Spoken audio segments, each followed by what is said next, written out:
Hello student, सब एग्जामपुर कलम से क्रांति, मैं प्रीति आपका अपने परिवार एग्जामपुर में स्वागत करती हूँ। तो आज मैं आपको इस छोटे से सेशन के अंदर बताने जा रही हूँ इलेक्ट्रॉनिक मेल, ईमेल के बारे में, जिसका इस्तेमाल हम और आप हमेशा करते ही आते हैं।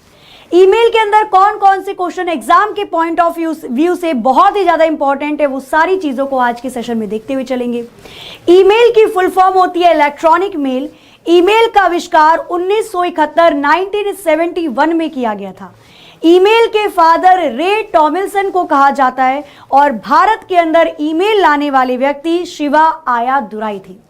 अगर हम इलेक्ट्रॉनिक मेल की बात करते हैं तो एक दिन में आप 500 ईमेल भेज सकते हो। इससे ज्यादा भेजने तो आपको चार्जेस देने पड़ते हैं और एक समय में 100 मेल को भेजा जा सकता है। इसी के साथ 25 MB तक की मैक्सिमम फाइल जाती है। इसके बाद आपको इसे किसी भी अदर साइट से जाकर लिंक करवाना होता है। तो ये कुछ डिटेल्स है मेल के बारे में। आगे अगर हम बात करते हैं इलेक्ट्रॉनिक मेल के आगे, तो यहां पर पेपर क्लिप आइकन, एक अटैचमेंट वाला आइकन आपसे एग्जाम में पूछा जाता है कि ये जो आइकन अटैचमेंट का है, ईमेल के अंदर इस्तेमाल किया जाता है, इस अटैचमेंट वाले आइकन का नाम क्या होता है? तो इस अटैचमेंट वाले आइकन का नाम होता है पेपर क्लिप आइकन।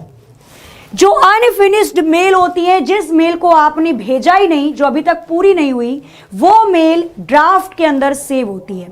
और जो मेल आपने अपनी तरफ से भेज दी, सेंड कर दी, लेकिन वो मेल अभी तक गई नहीं है, जो मेल आपने तो अपनी तरफ से सेंड कर दी लेकिन वो मेल अभी तक नहीं गई है, वो मेल आपकी आउट बॉक्स में सेव होती है। कहाँ? आउट बॉक्स में सेव होती है। सीसी की फुल फॉर्म कार्बन कॉपी। अगर एक से ज्यादा व्यक्ति को सेम मेल आप भेजना चाहते हो और उन सभी व्यक्ति को पता चले कि मेरे अलावा और किस किस को बुलाया गया है, तो कार्बन कॉपी में उन सभी व्यक्तियों के एड्रेस को आप लिख सकते हो।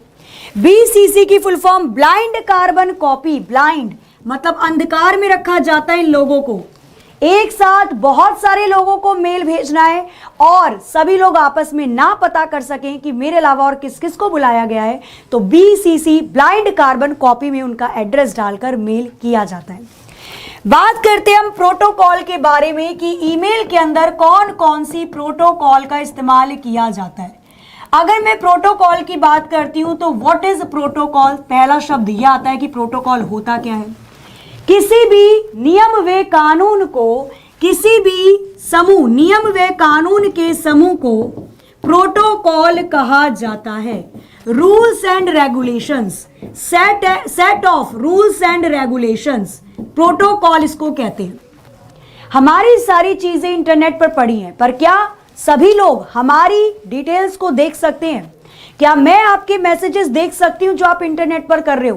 क्या आप मेरे मैसेजेस देख सकते हो? नहीं, क्योंकि इन दोनों के बीच में प्रोटोकॉल काम करती है। प्रोटोकॉल एक दायरा या रूल्स एंड रेगुलेशंस का एक कॉर्नर होता है जो सारे काम को करने के लिए अलग अलग डिवाइड किया गया है। ईमेल के अंदर कौन कौन सी प्रोटोकॉल इस्तेमाल की जाती हैं? तो SMTP, simple mail transfer protocol, इसका इस्तेमाल ईमेल को भेजने के लिए किया जाता है। ईमेल को सेंड करने के लिए सिंपल मेल ट्रांसफर प्रोटोकॉल का इस्तेमाल होता है।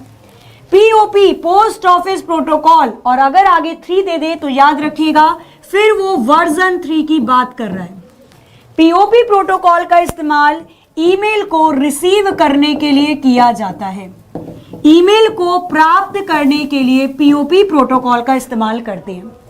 MIME प्रोटोकॉल इंपॉर्टेंट है, आता है एग्जाम के अंदर, इसकी फुल फॉर्म भी याद रखनी है और ये ईमेल के अंदर इस्तेमाल किया जाता है।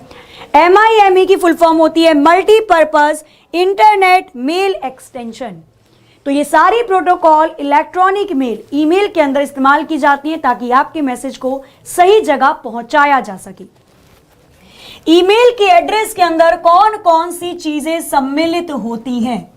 तो ईमेल के एड्रेस के अंदर 2 चीजें इंक्लूडिंग होती हैं। कौन कौन सी? पहला होता है यूजर नेम, जिस व्यक्ति का मेल अकाउंट बनाया जा रहा है उसका नाम, फिर आता है @ का साइन, उसके बाद आता है डोमेन नेम, आप जिस भी जगह मेल अकाउंट बना रहे हो। अगर आप गूगल पर जाकर मेल अकाउंट बनाते हैं तो आपको डोमेन नेम मिलता है पीछे लगा हुआ gmail.com।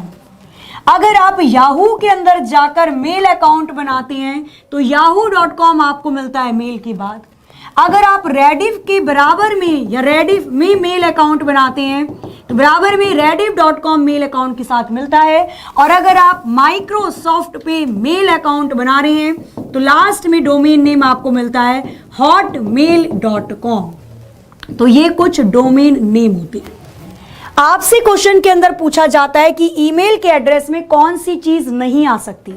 तो ईमेल के एड्रेस के अंदर कभी भी स्पेस नहीं आ सकता। स्पेस का मतलब कोई भी खाली जगह आप किसी भी ईमेल के अंदर नहीं बना सकती। और सबका ईमेल एड्रेस यूनिक होता है, हर व्यक्ति का ईमेल एड्रेस अलग होगा। तो आज की जानकारी थी इलेक्ट्रॉनिक मेल से रिलेटेड। कोई भी क्वेश्चन आता है डेफिनेटली इन टॉपिक से पूछा जा सकता है। अगले सेशन में आपको कंप्यूटर के कौन से टॉपिक से रिलेटेड जानकारी चाहिए, नीचे ऑफलाइन कमेंट करके जरूर बताइएगा।